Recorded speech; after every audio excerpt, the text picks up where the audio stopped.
नमस्कार, मैं हूं राजेश पिपलोदिया और इस वक्त आप एक बार फिर देखने जा रहे हैं हमारे दोपहर न्यूज़ चैनल का खास कार्यक्रम हमारे मेहमान।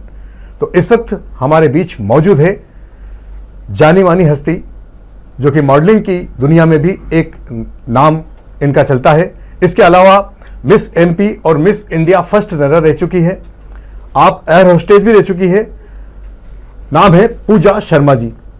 तो पूजा शर्मा जी, सबसे पहले तो दोपहर न्यूज़ चैनल में हमारे तमाम दर्शकों की ओर से आपका स्वागत है और हम चाहेंगे कि आपके विषय में हम बहुत कुछ जानकारी है, क्योंकि पूजा जी के बारे में मैं ज़्यादा कुछ तो बता नहीं पाऊँगा क्योंकि इतनी लंबी फहरिस्त है कि हम पढ़ते पढ़ते काफ़ी समय हो जाएगा। तो हम चाहेंगे कि पूजा जी स्वयं ही अपना परिचय देवे।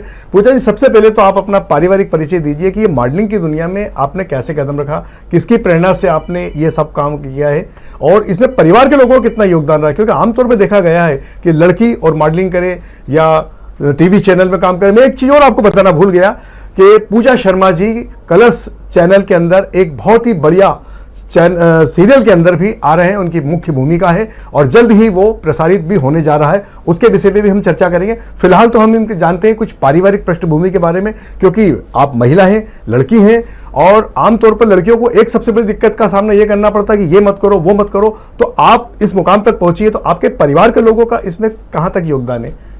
सबसे पहले तो मैं आपका अभिवादन करना चाहूंगी कि आपने रूबरू करने का मौका दिया है और मैं अब बताना चाहूंगी कि इसमें मेरे परिवार की कितनी भागीदारी रहेगी। किसी भी जो मध्यम वर्ग के लोग हैं वो नहीं चाहते हैं कि कोई भी इस फील्ड में जाए, लेकिन मैंने अपनी मेहनत, आत्मविश्वास और लगन से ये सफर पूरा किया है और मैंने अपने आप को सिद्ध किया है, तो अब जाके मुझे फैमिली से सपोर्ट मिल पा रहा है। फैमिली में कितने सदस्य हैं आपके, कितने भाई बहन आप लोग? मेरा एक छोटा भाई है और मम्मी है, पापा है।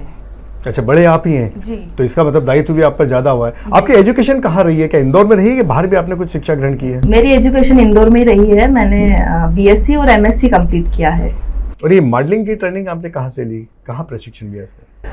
मैंने किसी प्रकार की कोई भी ट्रेनिंग नहीं ली है। बचपन से मेरा एक सपना था, जब मैं छोटी थी तो मैं देखती थी कि जैसे ऐश्वर्या राय के सर पे ताज है वैसे मेरे भी सर पे ताज होना चाहिए। तो वहीं से मैंने मैनिफेस्ट करना स्टार्ट किया और जो मैं बचपन में एक डॉक्टर बनना चाहती थी, लेकिन कहते हैं ना कि नियति को कुछ और ही मंजूर रहता है, तो मैं अनफॉर्चुनेटली जो है डॉक्टर नहीं बन पाई और मैंने जो है मॉडलिंग के करियर से शुरुआत करी और मैंने ऑडिशंस देने के बाद काफ़ी मेहनत के बाद मैंने अभी टीवी सीरियल में मैंने अपना एक लीड रोल मुझे मिला है।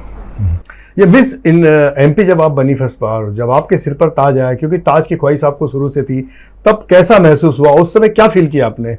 तब मुझे थोड़ा सा दुख भी हुआ और खुशी बहुत ज्यादा हुई कि मुझे फर्स्ट रनर अप मिला, मैं मिस एमपी नहीं बन पाई और मेरी फैमिली को भी बहुत अच्छा गर्व महसूस हुआ और उन्होंने मुझे सपोर्ट किया आगे इस फील्ड में कंटिन्यू करने के लिए। पूजा जी, जिस वक्त आप मिस एमपी बनी थी उस समय आपको खुशी के साथ थोड़ा सा दुख भी होता है, लेकिन जब आप मिस इंडिया फर्स्ट रनर बनी और चूंकि आपका एक बचपन का सपना था कि आपके सिर पर ताज हो और वो ताज जब आपके सिर पर आया तो उस समय आपने क्या महसूस करा, कहाँ पे हुई थी वो प्रतियोगिता और क्या रहा था उस वक्त का माहौल और आपके मन और परिवार के लोगों के साथ आपके मित्रों की भी भूमिका रहेगी, क्योंकि इतनी बड़ी उपलब्धि सहज में नहीं मिलती है, इसके लिए तो बहुत लंबी तपस्या करना पड़ती है तब जाके मिलता है। तो आपने उस समय क्या फील किया, उसके विषय में थोड़ा सा बताइएगा। सबसे पहले तो मैं बताना चाहूंगी कि जो ये मिस इंडिया का कॉम्पिटिशन था वो बेंगलुरु में हुआ था और उसमें बहुत सारा हमको ट्रेनिंग दी जाती है, उसमें कॉन्फिडेंस लेवल चेक किया जाता है, आपका बोलने का तरीका है, बॉडी लैंग्वेज है, हर चीज़ नोटिस होती है और वहाँ पे अलग अलग स्टेट से बहुत सारी लड़कियाँ आती है।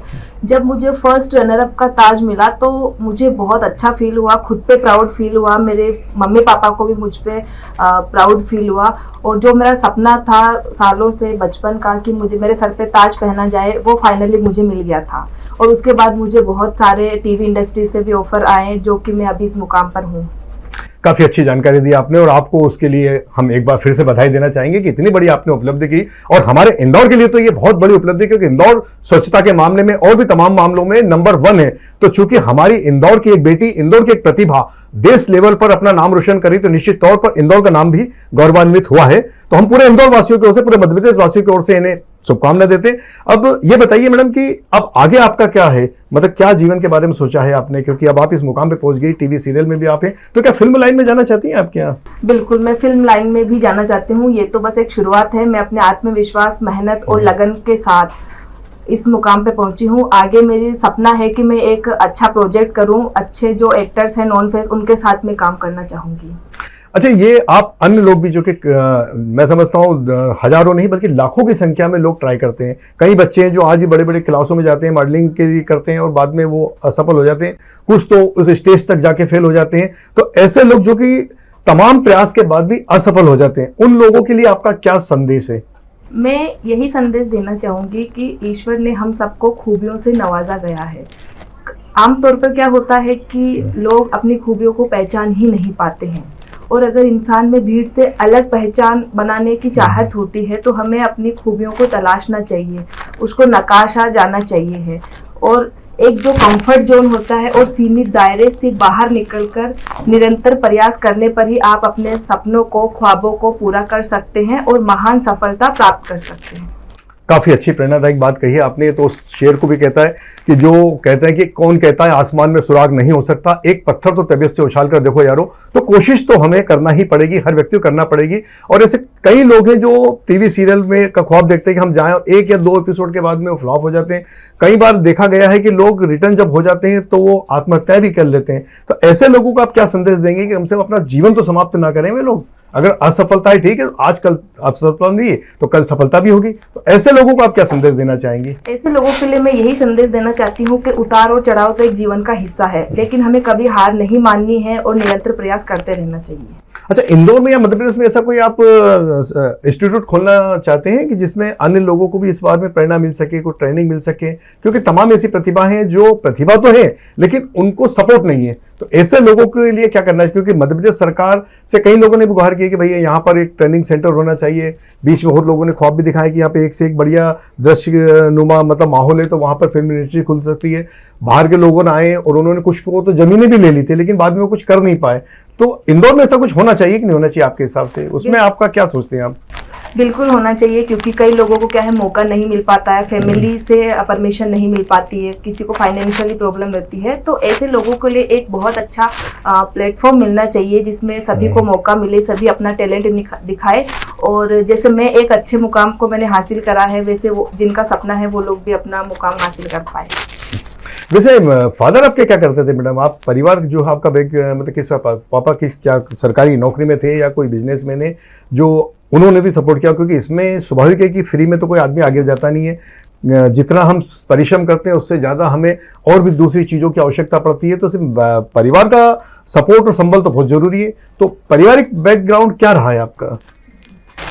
मेरे पापा जो है एक बिजनेसमैन है और उन्होंने मुझे काफ़ी जो है मेंटली सपोर्ट करा है। मैंने उन्हें अपनी इच्छा भी बताई कि मुझे मॉडलिंग करना है, टीवी सीरियल में भी जाना है। पहले तो उन्होंने मना करा, लेकिन जब मैंने मिस इंडिया पे फर्स्ट रनर अप का टाइटल जीता उसके बाद उन्होंने मुझे सपोर्ट करा और उनके सपोर्ट से ही मैं आज इस मुकाम पर हूँ। तो काफ़ी सपोर्ट रहा आपको परिवार का, और बिना परिवार के सपोर्ट के तो कोई आगे बढ़ नहीं पाते हैं। तो मैं यही हमारे दर्शकों से भी गुजारिश करूँगा कि यदि आप में भी कोई प्रतिभा है तो आप अपनी प्रतिभा को निखारने का प्रयास कीजिए। जिस मुकाम को आप हासिल करना चाहते हैं उस मुकाम तक पहुंचने का प्रयास कीजिए। असफलताएं तो जीवन का एक हिस्सा है, लेकिन सफलता भी एक बड़ा हिस्सा मानी गई है। तो कोई भी चीज हासिल करने के पहले हमें कुछ पाने के लिए कुछ खोना भी पड़ता है। तो परिश्रम करिए और आप भी उस मुकाम पर पहुंचिए। और जैसा कि मैम ने बताया है कि इंदौर में भी इस प्रकार का एक इंस्टीट्यूट खुलना चाहिए, उसके लिए भी कई लोग प्रयास कर रहे हैं, इनका भी प्रयास रहेगा। बहरहाल हम आप लोगों से विदा लें, उसके पहले मैडम से चाहूंगा कि वे हमारे युवा वर्ग को कुछ संदेश देना चाहें। क्या संदेश है आपका? युवा वर्ग को यही मेरा संदेश है कि मनुष्य जीवन जो है बहुत दुर्लभ है, एक बार हमें मिलना है, एक बार मिलता है। और जीवन इसलिए नहीं मिला है कि 2 टाइम का खाना, 2 टाइम की चाय और सिर्फ 8-10 घंटे की नींद पूरी करना। अगर हमें लाइफ में आगे बढ़ना है तो हमें जो है कंफर्ट जोन और एक सीमित दायरे से बाहर निकलना पड़ेगा, क्योंकि जिंदगी ना मिलेगी दोबारा। काफी अच्छा संदेश दिया पूजा मैडम ने।